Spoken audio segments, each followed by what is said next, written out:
What is the best way to dispose of a body?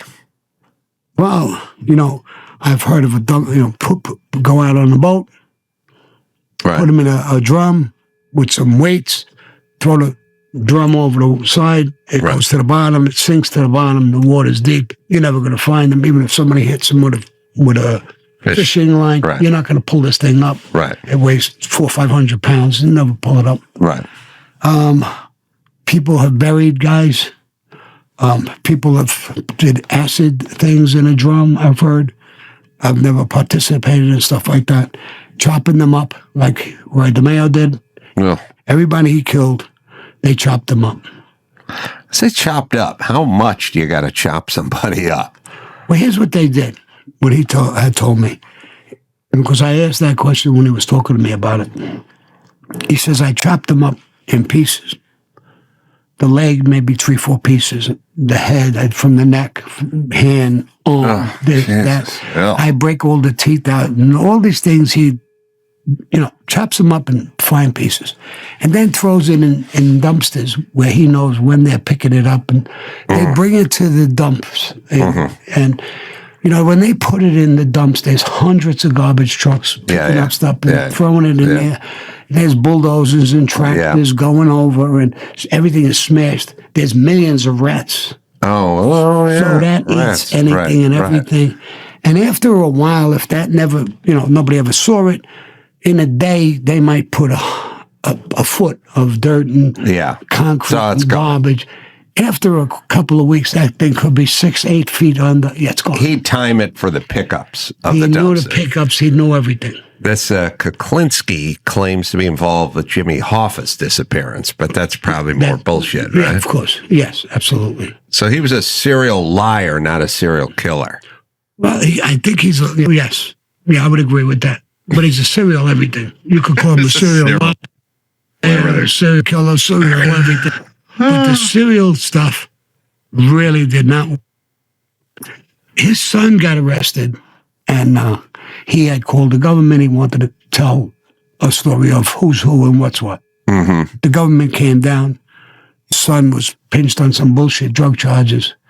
Now, if he knew stuff, real stuff, the son, he could have got, the father. The father. He would have got the kid out in 2 minutes. If he had real information. If he had real information. So when the FBI came down, the information he said that he killed Jimmy Hoffa, they knew that was total bullshit.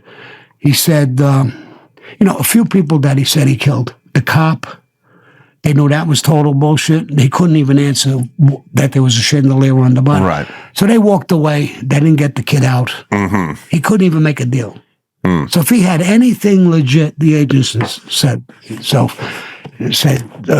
me, listen, if he had anything of any importance, we would have let the kid out in 2 minutes. What's your head on when you see some case recently, like the P. Diddy stuff, and they're trying to get him on RICO acts and racketeering and stuff you guys did. Yeah. And now they're trying to hang that on him.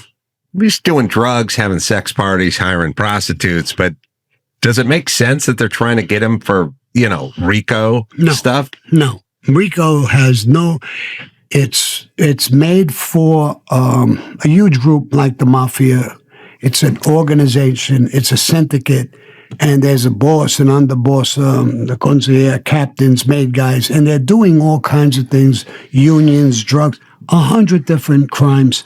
And that's the syndicate. They go after it. And it goes, up the ladder to who has involved in it, who's running it. What he did has nothing to do with the RICO. I don't know why the government used the RICO Act. It's complicated. Most people don't even understand it. And they confused everybody. What he did, if they would have left the RICO part out, some of the things he's done is disgusting. The drugs, the beating up the girls and prostitution, all this bullshit would have all stuck. And I don't know, he would have done maybe not life, but he would have done a good 25, 30 years. But the RICO law screwed up the whole thing. Nobody in the jury completely understood it. It doesn't have that crime pattern. He was a freak. Yeah. I mean, and he did weird shit. And what made it even more in his favor, like that girl, Cassie, I mean, he beat her up, and there's a video of it, no question about it, ugly, but 2 days later, she's calling him up and wants to do another freak out. Right.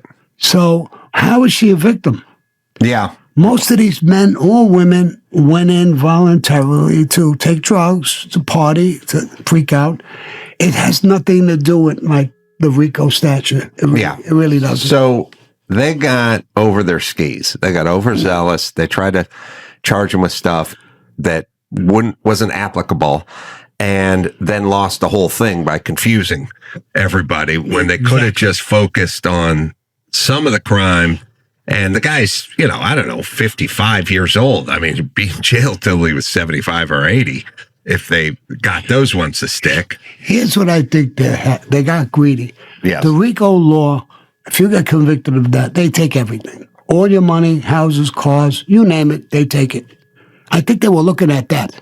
Oh, they were looking at more than the crime. Piggy bank. Yeah, they were looking at the money end of it and got a little greedy, and they have a 95 to 98% conviction rate with the RICO. They felt real secure with that, but they're going against mobs and mobsters. I don't remember being in jail. I had black guys and Mexican guys who come over. They got indicted on the RICO law. It started against Italians and the mafia. And then it spread to everybody. Even Donald Trump got pitched on a RICO charge. I mean, they went crazy with this RICO thing because they felt we can't lose. What was, when you were involved back in the day, what year did you kind of get started with the mob? Oh, I got out of the Army in 1966. 1968, maybe I became an associate with the Colombo family. What was, and how did it change the main sources of revenue? Like, we talk about the cartels, the drug cartels, they sell a lot of pot, and then we decriminalize pot, and then they don't sell as much pot. They move on to fentanyl or human trafficking, or they just keep sort of evolving into whatever's next. And so you hear, they go, well, these guys, they were in there with the construction companies, and they're in there with the disposal companies, and they ran numbers, and I don't know, prostitution. But how did it play out? Like, where was the, it's like me. How do I get paid? Well, I get paid to do a podcast.